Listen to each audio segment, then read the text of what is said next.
everyone, my name is Wafa Mama Amin with matrix number 240029000. Today, we're from Tutorial 5 Group 4. We'll be presenting about Chapter 4, the Management Environment. Hello, my name is Raizal Zahir Adiba with matrix number 24211911, and I'm going to discuss about the question 4.1. So the question is, how much impact do managers actually have on an organization's success or failure? Managers have a significant impact on an organization's success or failure because they shape the everyday experiences of employees and influence how work actually gets done. In fact, research suggests that the managers make up about 70% of the variance in team engagement. So the effects a manager have to the organization's success are productivity and efficiency. It refers to the four functions of management: planning, organizing, leading, and controlling. The first one is planning. It helps the manager set clear goals and decide the best way to reach them. The planning process may involve analyzing companies' resources and finances, researching market trends, or conducting risk analysis. The second one is organizing. It allows the manager to arrange people, tasks, and resources in a way that supports the plan. This function ensures that everyone understands their roles and responsibilities to create a smooth workflows. The third one is leading. It involves motivating and influencing employees. Leading means a well-built trust, encourages teamwork, and helps people stay engaged and committed. The fourth one is controlling. Monitoring progress and making corrections. Managers ensure that goals are achieved and standards are maintained. The second point is a great strategy's execution.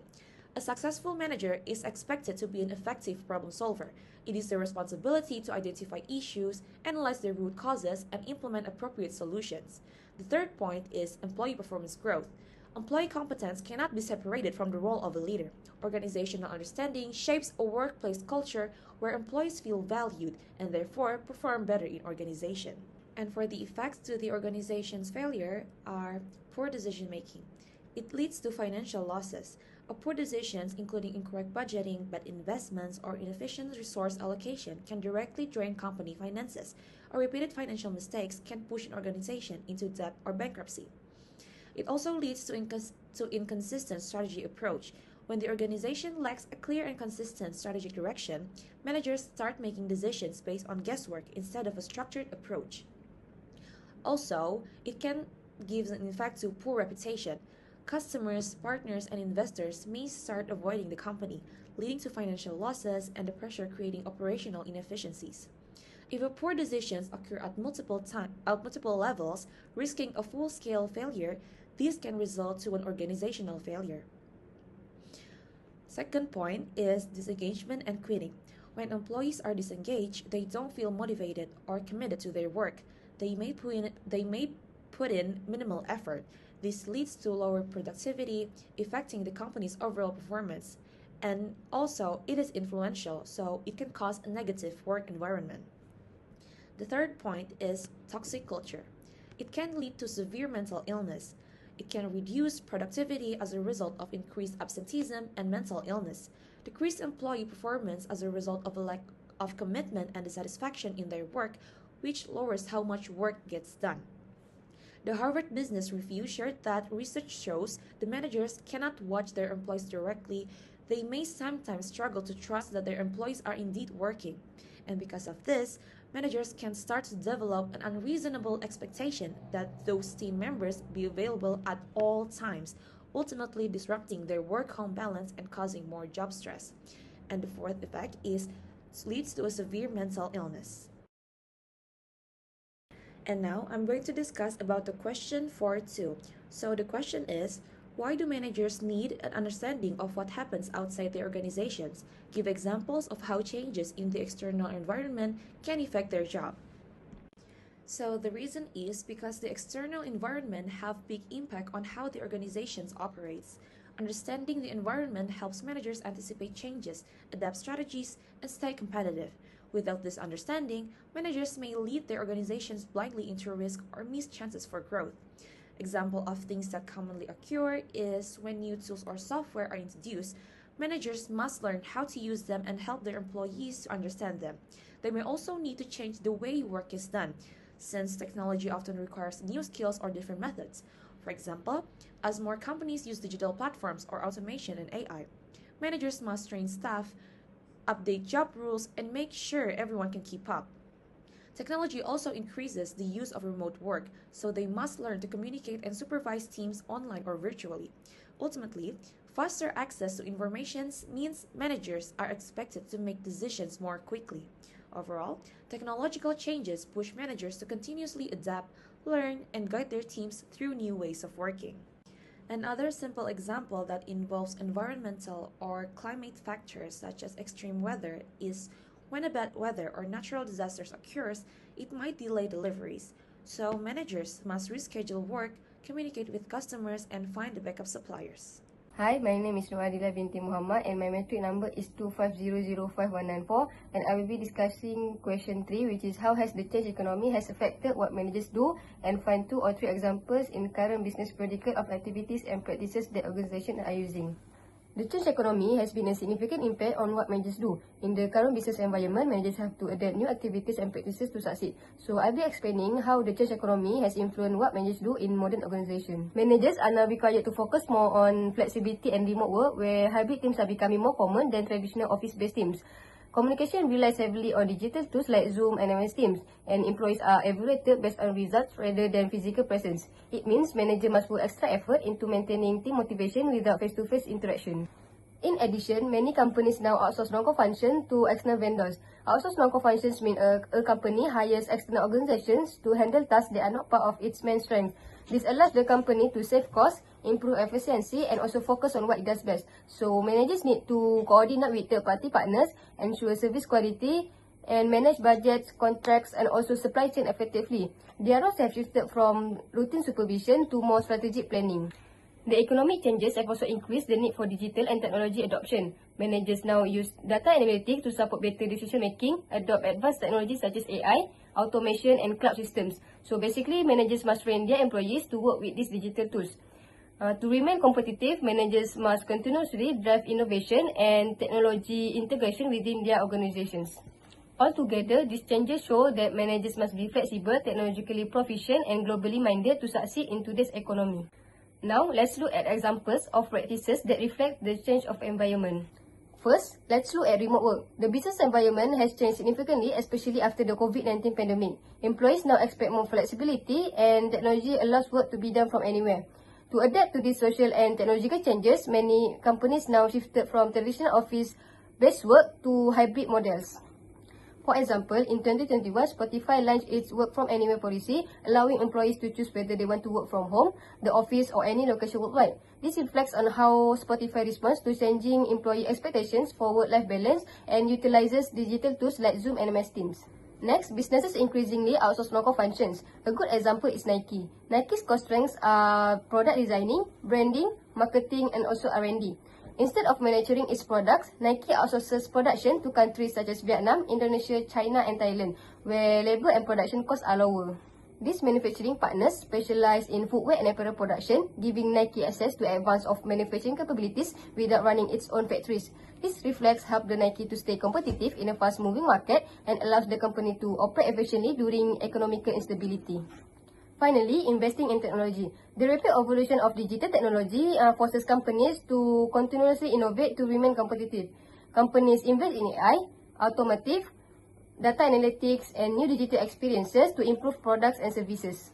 Apple will be a great example of this. Apple integrates AI and machine learning in products such as Siri and camera image processing. The company is expanding into augmented reality AR and mixed reality, shown by the launch of Apple Vision Pro. Besides that, Apple had also Apple Watch use data analytics and sensors to monitor health trends. This shows how Apple responds to the increasing demand for smart devices, personalized services, and immersive technology. Hi everyone, my name is Nishanti Nagaran, matrix number 25005516. Today I'll be presenting about why is it important for managers to pay attention to the demographic trends and shifts. So what is demographic? Demographic is characteristic of a group of people who are involved in, affected, or targeted by the organization. So the characteristic refers to age, such as teenagers, adults, senior citizens, gender, female or male, income level, education level, occupation, location, ethnicity or cultural background, family size or marital status. Moving on to the main point, why is demographic important? So, firstly, demographic changes affect the workforce. For example, if many older employees are retiring, managers need to prepare young employees to take over.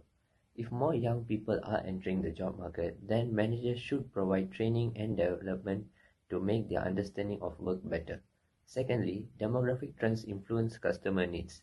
Different groups of people have different preferences. Young customers may want modern and fast service, while the older customers may prefer simple and convenient options.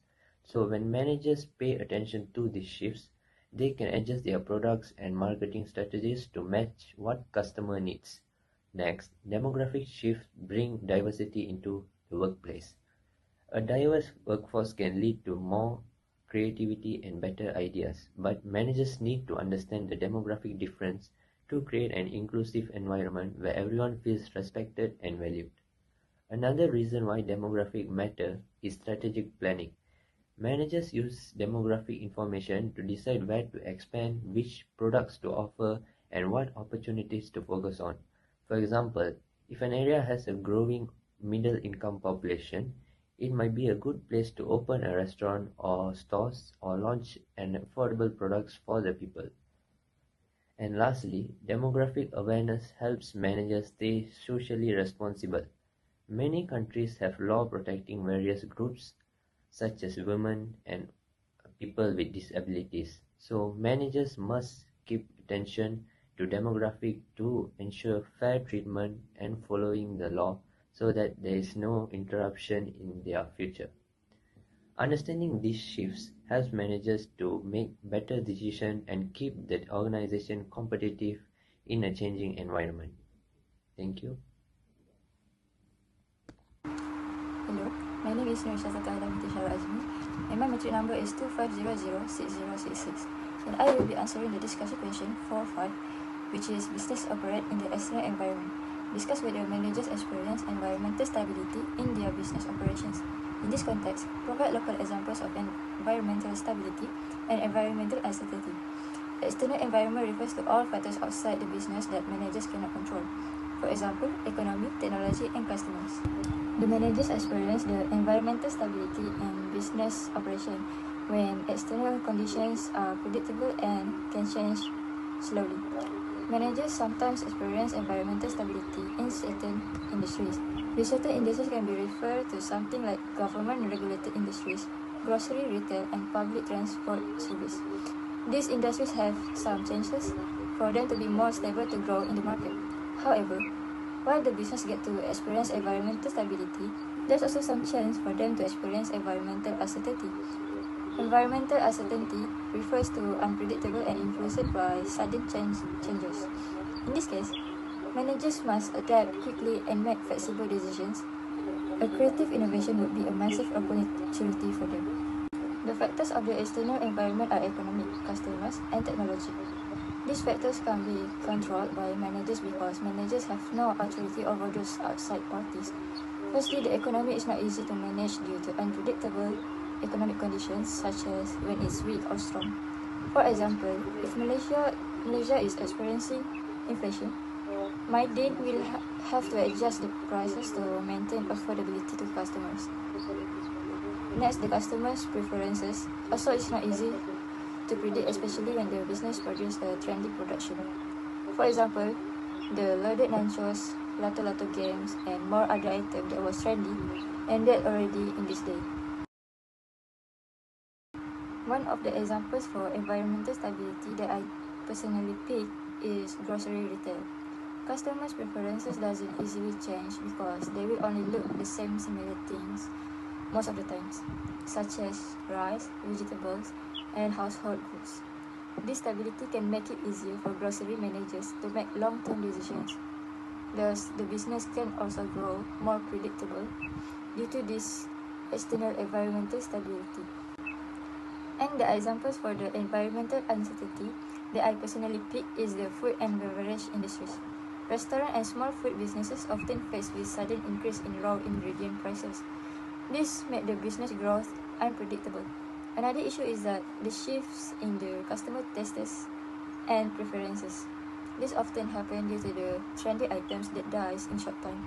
To overcome or lessen the burden of uncertainty, the managers must constantly adjust menus, pricing, and marketing. They also have to face the more competitive markets due to the so many businesses that sells almost the same things like fried chicken. To conclude, managers does sometimes experience stability and also environmental uncertainty due to fast changing external factors. In Malaysia, TNB is one of the business that shows the environmental stability because the consumers must pay the utility bills whether they want to or not. Meanwhile, food and beverage and tourism is uncertain because it's not so important or needed in daily life. Hi, my name is Muskira bint Abdul Aziz with matrix number 25003868. I am going to present 10-point summary of case study 1, which is bad ride, bumpy ride. First point is exposure of toxic work culture. Susan Fowler, an Uber engineer, wrote a blog post in 2017 that exposed an unpleasant work environment for women, with managers accepting unethical behavior and sexual harassment. Secondly, the history and development of Uber. To address the issue of taxi hailing in Paris, Uber was founded in 2008 and became the biggest ride-hailing business in the world. Thirdly, leadership style. The aggressive values that CEO Travis Kalanick supported were conflict, hypergrowth at all costs, and phrases like always be hustling and toe-stepping. There was little focus on cooperation and teamwork. Fourthly is environment dominated by men. The baller culture, which discouraged female employees, celebrated achievement with fitness competition and chest bumps. Fifthly, controversial situation. Uber used secret technology known as grey ball to detect riders who were breaking the terms and avoid law enforcement. A video that went viral showed Kalanick arguing with an Uber driver. Sixthly, serious ethical violation. Uber executives used systems to block police investigation and disregarded labor laws after a passenger was raped in India. Seventhly, company spying. Uber executives sold trade secrets by spying on rival businesses. Eighthly, breach of data. Private user data was hidden for over a year after a breach. Ninthly, unsafe vehicles. Drivers in Singapore were renting cars with known safety issues. And lastly, a change in leadership. Kalanick resigned as issues spread. When Dara Khosrow-Shahi took over as CEO, her duties included improving Uber's culture, dealing with harassment and discrimination against women, and regaining trust. That's all from me. Thank you. I pass to the next presenter. According to case study 1, we are going to discuss what are the roles the CEO plays in an organization culture, what role do other leaders or managers play, and what role should they play. Firstly, the CEO plays the most important role in setting the tone for the whole organization. The CEO's behavior, values, and leadership styles become the model for employees. In Uber's case, Travis Kalanick's aggressive and highly competitive style created a high-pressure culture. Because of his approach, the company developed issues like lack of teamwork and toxic behavior. This shows that the CEO strongly influences how people act and how decisions are made. Next, other leaders and managers also do play a key role. They bring the CEO's value into daily routines. Managers guide employees, enforce rules, and shape the work environment. At Uber, many managers followed the same aggressive style, which allowed the toxic culture to continue. This shows that managers can either support a healthy culture or make things even worse. Lastly, what role should they actually play? The CEO should lead by example and promote a culture that is ethical, respectful, and inclusive. Managers should reinforce these values by communicating clearly, guiding teams, and addressing problems quickly. Together, they should create a workspace where employees feel supported and safe and respected at the same time. Good morning everyone, my name is Norisa Fika binti Shafri, metric number 2400475. Today I'll be presenting case study 1, focusing on discussion questions 412 and 413 regarding Uber's culture under founder Travis Kalanick and the view of management demonstrated in this case.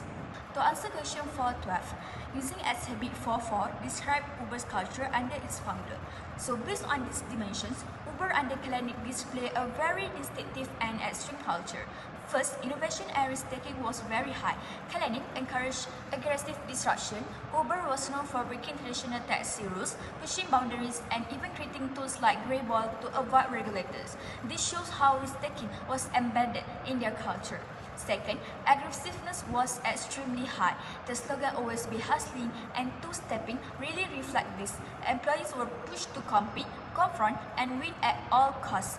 Third, outcome orientation was also very high. The company focused heavily on results, growth, and market dominations. How things were done mattered less than achieving targets. However, the next few dimensions were very weak. People orientation was very low. Complaints about harassment and sexism were ignored, and the environment was hostile, especially towards women. Employees did not feel protected. Similarly, the team orientation was also very low. Collaboration was a value. Instead, Uber promoted individual hustling and a competitive environment like push-up contests and chest bumps. Next, stability was low. The company operated in a chaotic, fast-paced environment with constant scandals and rule breaking.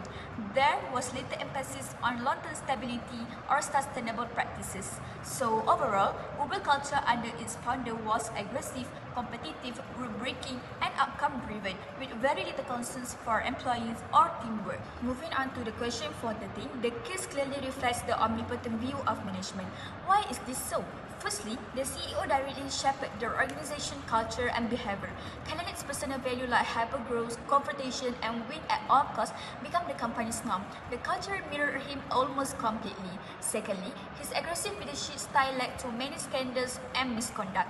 Examples include spying on competitors, evading the police, hiding data breaches, and ignoring social harassment complaints. These actions show how much influence the leader had on their entire organization.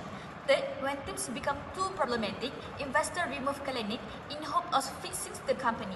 This shows that the board believed the CEO had full responsibility for both the company's successes and failures, which is the core idea of the omnipotent view.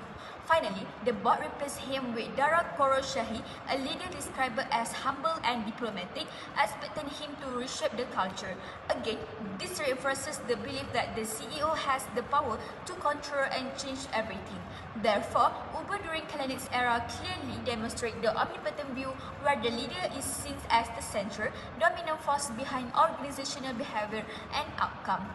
To conclude, Uber's culture under its founder was characterized by extreme aggressiveness, high risk-taking, and strong focus on results, but very low people orientation and stability. And the view of management show is the omnipotent view, where leadership plays a powerful and a direct role in shaping organizational culture and outcomes. Hello everyone, so for case study 1, the discussion question is, what advice about organizational culture will you give to the new CEO?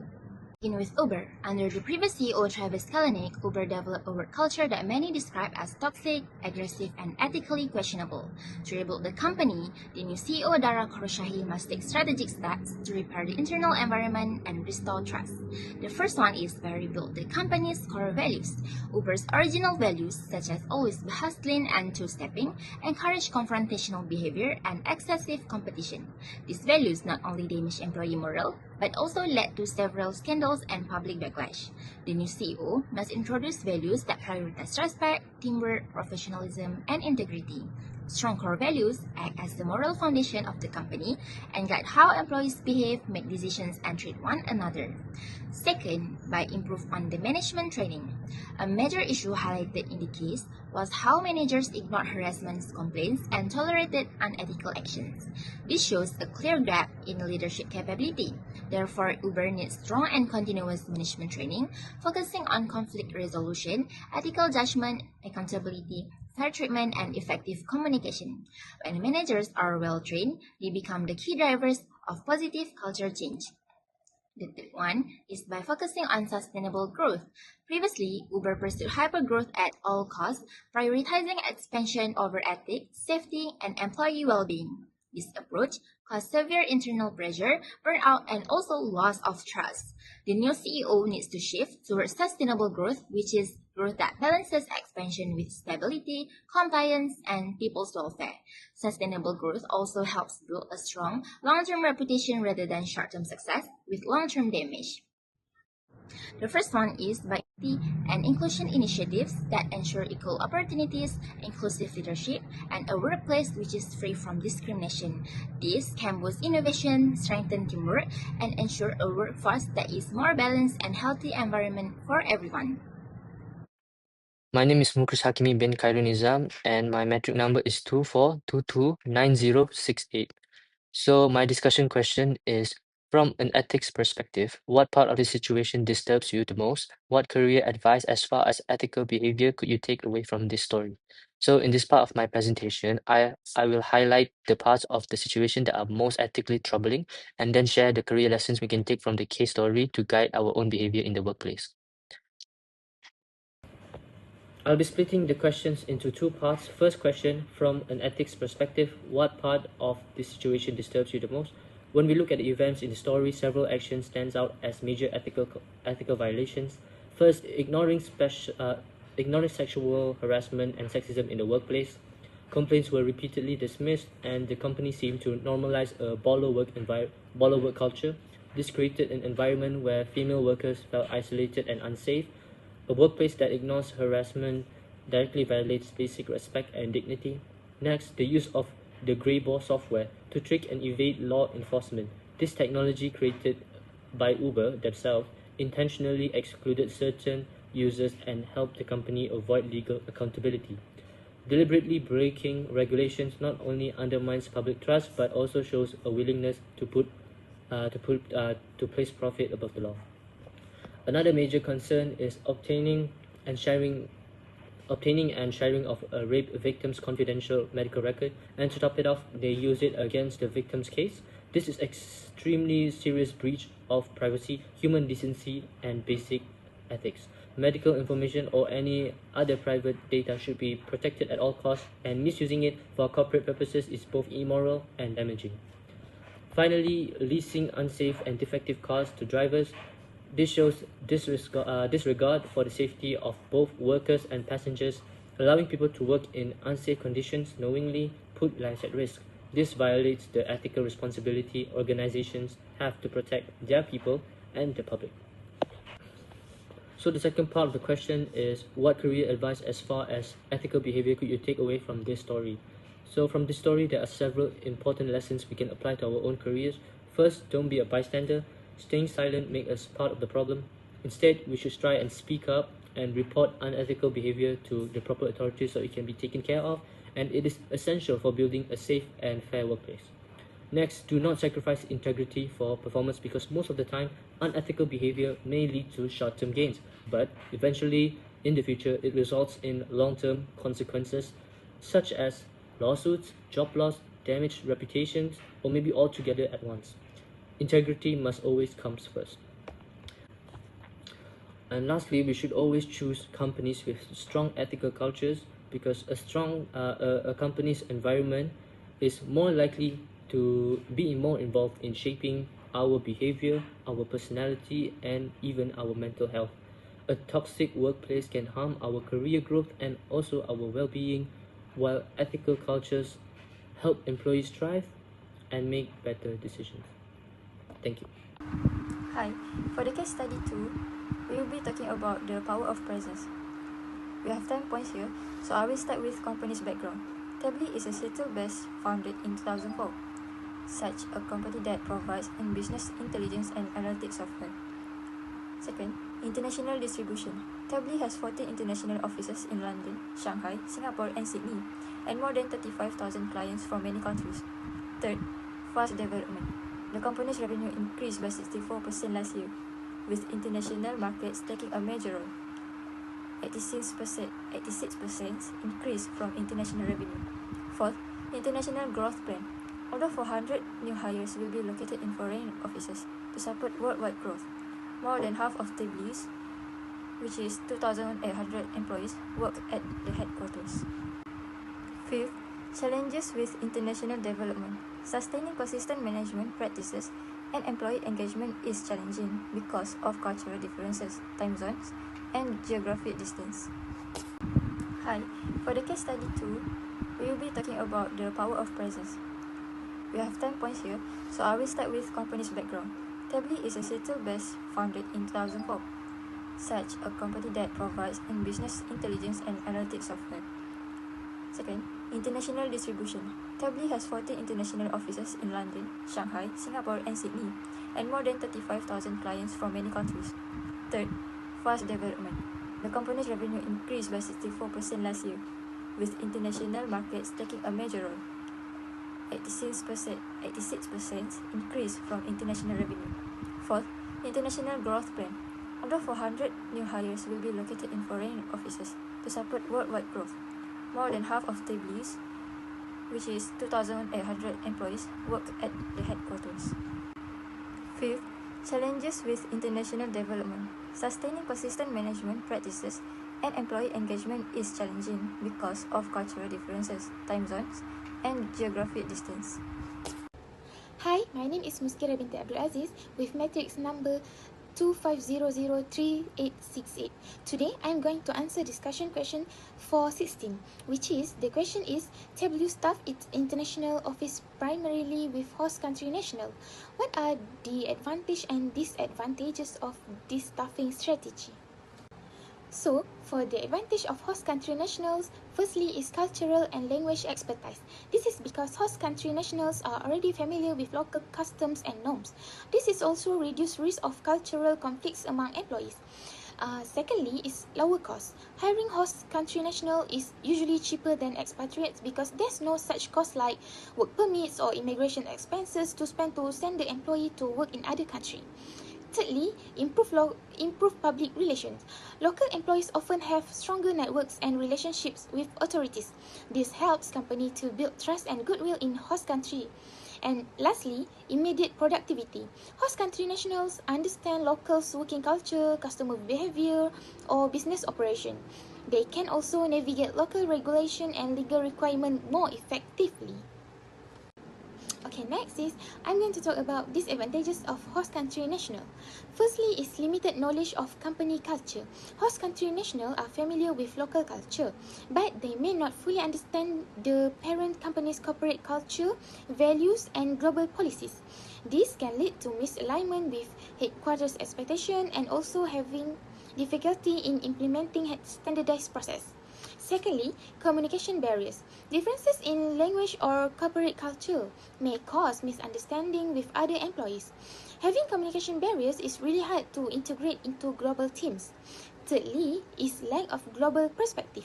Host country national may lack understanding of the company's global strategy. This can lead to misalignment between headquarters and local operation. Lastly, increased training costs. Additional training may be needed for local employees to understand company's policies, system, and culture. It also can be time-consuming and costly. Thank you, that's all from me. So I'll pass to the next presenter. Hi, Assalamualaikum. So the next question is question 4-17. Do you agree with Chabot that the company will benefit more if more executives spend time in international office? Why or why not? So my answer is yes, I agree that company will be more benefit if more executives spend time in international office. Why? Because based on the paragraph, Chabot experience in London show him that challenge he couldn't see from US headquarters. He realized that many international employees feel disconnected and not taken seriously by the home headquarters. By working alongside them, he sent a strong message that the contribution from the international employee is mattered. So the reason why company would benefit more if executives spend time in international office is, first, it will help build stronger connection with international employees. When leaders are present, employees feel more recognized and included. For example, if an executive spend time for a month in Singapore office, the team feel noticed and very appreciated by the top management. Secondly, it will improve communication and trust. Face-to-face interaction reduce misunderstanding and make it more easier for employee to speak openly. For example, issues can be solved much faster in person rather than email, chatting, and also online meeting. Other than that, it will give executives a better understanding of cultural differences. Working abroad helps leaders see how different cultures approach communication and work styles. For example, a leader might notice that in Japan, their employees prefer formal communication, but while in Europe, their employees prefer more open discussion. And lastly, it will help boost international growth. By understanding a local market, executives can make a smarter decision for global expansion. For example, insight gained from their customers in London can help the company grow more effectively across Europe. So, moving next to benefits that company will get. There are many benefits that a company will get, such as first, it will improve the bond among employees. When people from different offices feel connected and supported, teamwork becomes stronger and much more positive. Secondly, it will lead to a more effective and informed global strategy. Executives who truly understand international markets can make decisions that fit the needs of each region much more better. Third is it will create a stronger global company structure. This is because when every branch across the world feel included and valued, the company will become more unified and more stable. And finally, it will reduce misunderstanding and conflict across different areas among employees. It will also improve better communication and cultural awareness that will help prevent confusion and make cooperation much smoother and easier.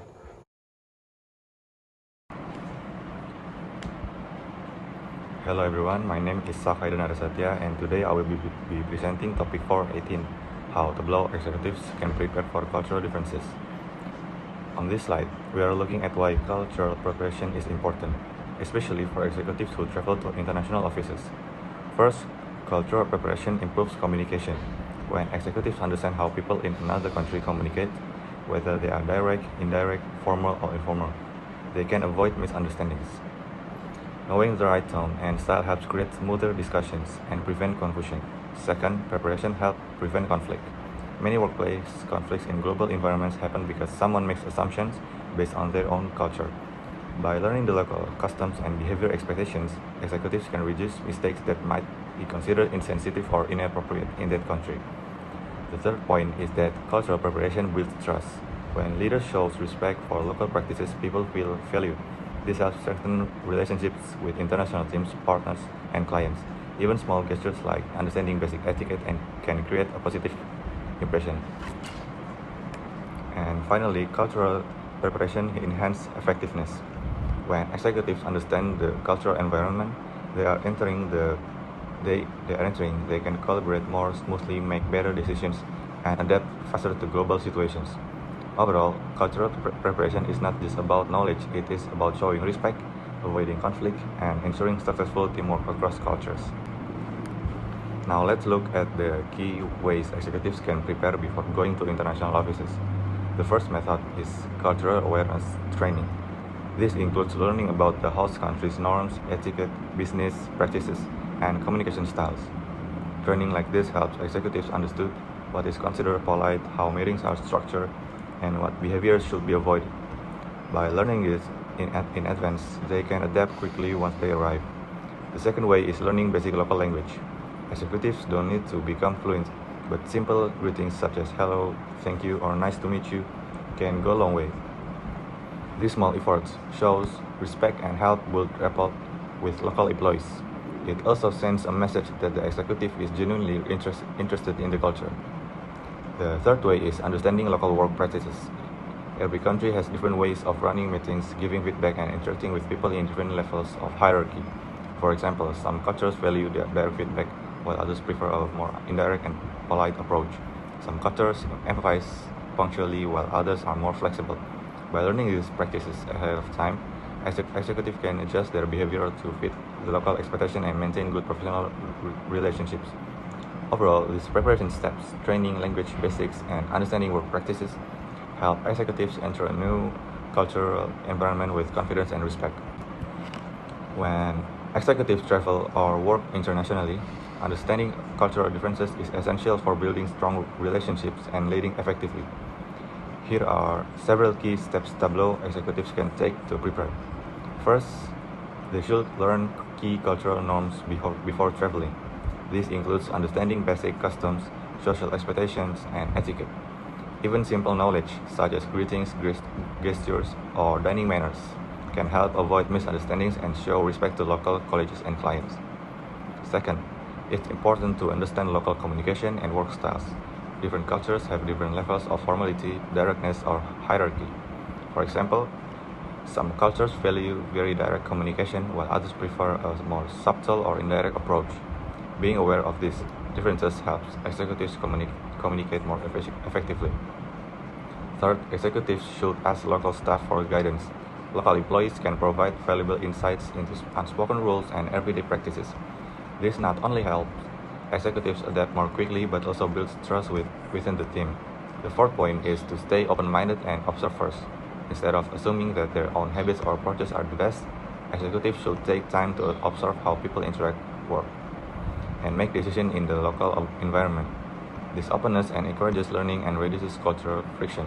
And finally, adapt behavior to match the local environment. This may include adjusting leadership style, communication tone, or even how decisions are made. By being flexible and culturally insensitive, executives can create a more comfortable and productive atmosphere for everyone involved. In conclusion, preparing for cultural differences is not just about following rules. It's about showing respect, building strong relationships, and creating a positive global working experience. With these 5 steps, Tableau executives can navigate international environments more confidently and effectively.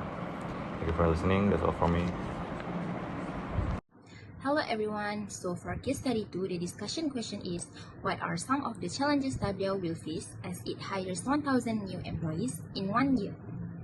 Moving on to Tableau, the company is expanding rapidly across multiple international markets. Hiring 1,000 new employees in 1 year is a major milestone, but it also brings serious organizational challenges. The first one is the difficulty maintaining the original company's culture when so many new employees enter the organization at once. The original culture becomes much harder to preserve. New hires may not fully understand Tableau's values, work style, or expectations. This can weaken the organization's identity and create inconsistencies in behavior and work performance. The second one is more complicated communication. With rapid growth, communication becomes naturally more complex. Information may not flow smoothly between teams, departments, or international offices. This can lead to miscommunication, slower decision-making, and misalignment between what the company wants and what teams actually do. And the third one is managing global cultural differences. Since Tableau is expanding into different countries, employees bring different cultural backgrounds, working styles, and expectations. These differences can cause misunderstandings if not managed carefully. Leadership needs to ensure strong cross-cultural awareness, so performance standards remain consistent across all locations. And the last challenge is the very high cost of expansion. Finally, hiring 1,000 employees is extremely expensive. The company must invest in recruitment campaigns, onboarding programs, equipment, and sometimes additional office space. If these costs are not controlled properly, they can put financial pressure on the entire organization. That's all from us, Tutorial 5 Group 4. Thank you. So, here are some references from our group. That's all from us. Thank you.